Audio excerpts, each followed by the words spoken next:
ಉಡುಪಿಯ ಸಗರಿ ಶ್ರೀ ವಾಸುಕಿ ದೇವಸ್ಥಾನದಲ್ಲಿ ನಡೆದ ಅಷ್ಟಬಂಧ ಬ್ರಹ್ಮಕಲಶ ಹಾಗೂ ನಾಗಮಂಡಲ ಸೇವೆಯ ಕೊನೆಯ ದಿನವಾದ ನಿನ್ನೆ ಮುಖ್ಯಮಂತ್ರಿ ಬಸವರಾಜ ಬೊಮ್ಮಾಯಿ ದೇವಸ್ಥಾನಕ್ಕೆ ಭೇಟಿ ನೀಡಿ ಶ್ರೀ ವಾಸುಕಿ ಸುಬ್ರಹ್ಮಣ್ಯ ದೇವರ ಆಶೀರ್ವಾದ ಪಡೆದುಕೊಂಡರು.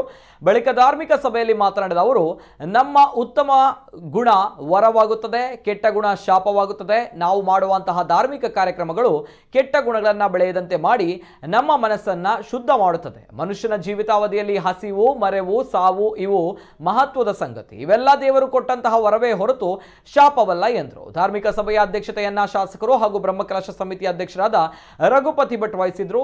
ಇದೇ ವೇಳೆ ಪೇಜಾವರ ಮಠದ ಶ್ರೀ ವಿಶ್ವಪ್ರಸನ್ನ ತೀರ್ಥ ಸ್ವಾಮೀಜಿ, ಸುಬ್ರಹ್ಮಣ್ಯ ಮಠದ ಶ್ರೀ ವಿದ್ಯಾಪ್ರಸನ್ನ ತೀರ್ಥ ಸ್ವಾಮೀಜಿ, ಸೋದೆ ಮಠದ ಶ್ರೀ ವಿಶ್ವವಲ್ಲಭ ತೀರ್ಥ ಸ್ವಾಮೀಜಿ, ಶಿರೂರು ಮಠದ ಶ್ರೀ ವೇದವರ್ಧನ ತೀರ್ಥ ಸ್ವಾಮೀಜಿ ಆಶೀರ್ವಚನ ನೀಡಿದರು. ಮಂತ್ರಿಗಳಾದ ಸಚಿವ ವಿ ಸುನಿಲ್ ಕುಮಾರ್, ಕೋಟಾ ಶ್ರೀನಿವಾಸ್ ಪೂಜಾರಿ, ಶಾಸಕರಾದ ಲಾಲಾಜಿ ಆರ್ ಮೆಂಡನ್, ಉಡುಪಿ ನಗರಸಭೆ ಅಧ್ಯಕ್ಷೆ ಸುಮಿತ್ರಾ ಎಸ್ ನಾಯಕ್, ಮಾಜಿ ಮಂತ್ರಿ ಪ್ರಮೋದ್ ಮಧ್ವರಾಜ್, ಕಟೀಲ್ ವಾಸುದೇವ ಆಸರಣ್ಣ, ಕರ್ನಾಟಕ ಬ್ಯಾಂಕ್ನ ಆಡಳಿತ ನಿರ್ದೇಶಕರಾದ ಎಂಎಸ್ ಮಹಾಬಲೇಶ್ವರ, ಕರಾವಳಿ ಅಭಿವೃದ್ಧಿ ಪ್ರಾಧಿಕಾರದ ಅಧ್ಯಕ್ಷರು ರತ್ನಾಕರ್ ಹೆಗ್ಡೆ ಸೇರಿದಂತೆ ಪ್ರಮುಖರು ಉಪಸ್ಥಿತರಿದ್ದರು.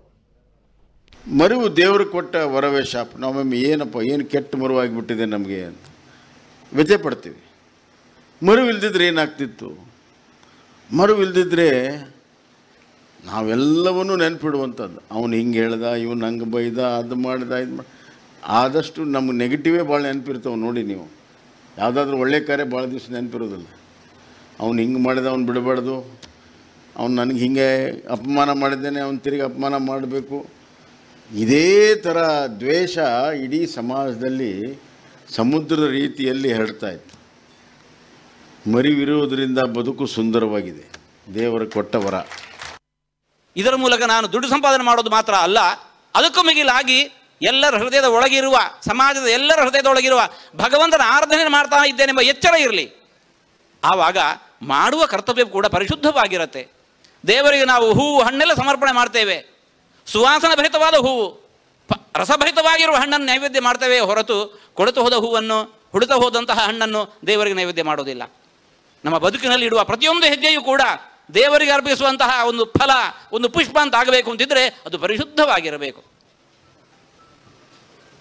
ದೇವರ ಆರಾಧನೆ ಅರ್ಧ ಗಂಟೆಗೆ, 1 ಗಂಟೆಗೆ ಸೀಮಿತ ಅಲ್ಲ. ಇಂತಹ ಭಗವಂತನ ಆರಾಧನೆ ಬದುಕಿನ ಉದ್ದಕ್ಕೂ ನಡೆಯಬೇಕು.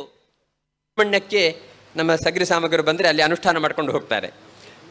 ಸುಬ್ರಹ್ಮಣ್ಯ ದೇವರದು ಮತ್ತು ನಾಗದೇವರ ಮೂಲ ಮಂತ್ರವನ್ನು ಉಪದೇಶ ಮಾಡುವಂಥ ಅವಕಾಶ ಸುಬ್ರಹ್ಮಣ್ಯ ಮಠಾಧೀಶರಿಗೆ 800 ವರ್ಷದಿಂದ, ಆಚಾರ್ಯ ಮಧ್ವರ ಕಾಲದಿಂದ. ಇವತ್ತು ಕೂಡ ಸುಬ್ರಹ್ಮಣ್ಯ ದೇವಸ್ಥಾನದಲ್ಲಿ ಅರ್ಚನೆ ಮಾಡುವಂತಹ ಅರ್ಚಕರು ನಮ್ಮಿಂದ ಮೂಲ ಮಂತ್ರವನ್ನು ಉಪದೇಶ ತಗೊಂಡ ಮೇಲೆ ಆರಾಧನೆಗೆ ಅರ್ಹರಾಗ್ತಾರೆ, ದೇವರ ಪೂಜೆ ಮಾಡಲಿಕ್ಕೆ. ಹಾಗಾಗಿ ಇಂಥ ಒಂದು ವಿಶಿಷ್ಟವಾದ ಪರಂಪರೆಯನ್ನು ಸಗರಿ ಸಾಮಗ್ರಿ ಗೌರವಿಸಿಕೊಂಡು ವಿಶಿಷ್ಟವಾದ ಅನುಗ್ರಹವನ್ನು ಪಡೆದವರು. ಹಾಗಾಗಿ ಅವರ ಮಾತಿಗೆ ಅನಂತವಾದ ಬೆಲೆ ಇದೆ.